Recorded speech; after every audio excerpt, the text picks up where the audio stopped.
நம்ம ஹலோ எஃப்எம்மில்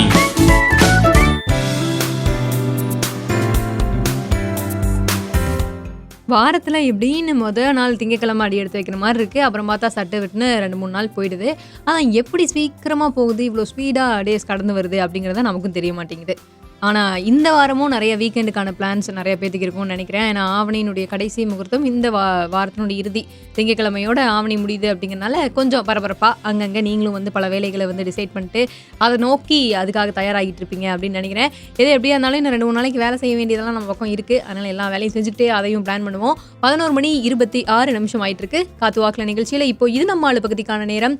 தினமும் ஒருத்தர் திறமையான நபர்கள், நமது சமுதாயத்தின் மேலே அக்கறையோடு செயல்படக்கூடிய நபர்கள் அப்படின்னு யாரோ ஒருத்தர் கலந்துக்கிட்டு நமக்கு ஊக்கம் கொடுத்துட்டு இருக்காங்க அப்படின்னு அந்த இடத்துல பதிவு பண்ணோம். ஸோ இன்னைக்கான நபராக நம்ம கூட பேசுறதுக்காக சுபஹரிணி. அவங்க வந்து ஒரு செஸ் சாம்பியன், சின்ன வயசுலேருந்து செஸ் விளையாடிட்டு இருக்காங்க. இன்டர்நேஷனல் லெவல் வரைக்கும் ஒரு ரேங்கிங் வச்சிருக்காங்க. ஸோ அவங்க கிட்ட அவங்களுடைய அந்த செஸ் ஜேர்னி பற்றி நிறைய விஷயங்கள் பேசி தெரிஞ்சுக்கலாம். Ladies and gentlemen, இது நம்ம ஆளு.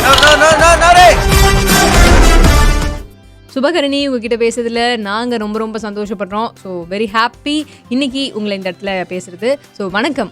ஹாய், எல்லோருக்கும் வணக்கம். நான் வந்து SV சுபர்ணி, ஈரோடு NGJ காலேஜ்ல இருந்து பேசுறேன்.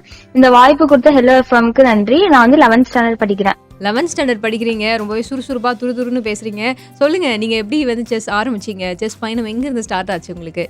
நான் வந்து 7 வயசுல இருந்து என்னோட ஜேர்னி ஸ்டார்ட் பண்ணேன். என்னோட இன்ஸ்பிரேஷன் வந்து எங்க அண்ணா SV சூர்யா தான். அவன் விளையாண்டு நிறைய ஸ்டேஜ் ஏறி பிரைஸ் வாங்குறது பார்த்தா எனக்கு இன்ட்ரெஸ்ட் வந்தது. அப்புறம் இன்ட்ரெஸ்ட் வந்தங்காட்டி நான் பிரவீன் சார்ட்ட தான் கோச்சிங் எடுத்துக்கிட்டேன்.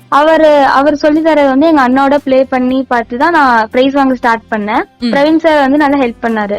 வீட்லேயே ஒரு செஸ் சாம்பியன் இருக்கும்போது, வீட்லேயே நிறைய பரிசெல்லாம் வாங்கிட்டு வந்து குமிச்சு வைக்கும்போது அவங்கள பார்க்குறப்போ என்னடா அது நம்மளும் கற்றுக்கணுங்கிற ஒரு எண்ணம் எல்லாத்துக்கும் வரும். ஸோ இப்படி உங்களுக்கான என்கரேஜ்மெண்ட், உங்களுக்கான மோட்டிவேஷன் வீட்லேயே கிடைச்சதுங்கிறது தான் இன்டர்நேஷனல் லெவல் வரைக்கும் நீங்கள் ரீச் பண்ணியிருக்கிறதுக்கான ஒரு பெரிய அடித்தளம் அப்படின்னே சொல்லலாம்னு நினைக்கிறேன். அண்ட் சொல்லுங்கள், எப்படி அடுத்தடுத்த லெவல் ரீச் பண்ணீங்க சுபகரணி நீங்கள்?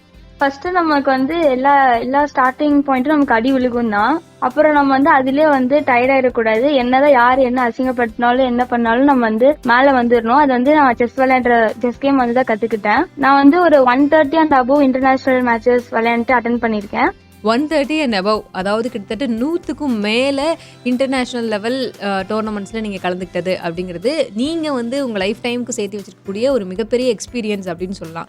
இந்த அனுபவம் வேறு எங்கேயுமே கிடைக்காது அப்படிங்கிறது தான் இங்கே நம்ம எல்லாருமே ஒத்துக்க வேண்டிய ஒரு விஷயமா இருக்குது. சுபகரணி, நீங்கள் உங்களுக்கு நிறைய டோர்னமெண்ட்ஸ் கலந்துருப்பீங்க. அதில் ரொம்ப மோஸ்ட் மெமரபிளான ஸ்பெஷலான ஒன்றாகட்டும், இல்லை அடுத்து உங்களுக்கு என்னென்ன பிளான்ஸ் இருக்குது அப்படிங்கிறத பற்றியும் நாங்கள் இன்னும் டீட்டெயிலாக ஒரு 2 பாட்டுக்கு அப்புறமா கேட்டு தெரிஞ்சுக்கிறோம். நேரிலே தொடர்ந்து நினைஞ்சிருங்க. இன்னைக்கான காத்து வாக்கில் இது நம்ம ஆளு பகுதியில் செஸ் சாம்பியன் சுபகரணி நம்ம கிட்ட பேசிட்டு இருக்காங்க. இன்னும் உங்களுக்காக நிறைய காத்துக்கிட்டு இருக்கு. அடுத்ததா இமான் அவங்களுடைய மியூசிக்ல உங்களுக்காக வைரமுத்து அவர்களுடைய வரிகள்ல பாண்டிய நாடு படத்துல இருந்து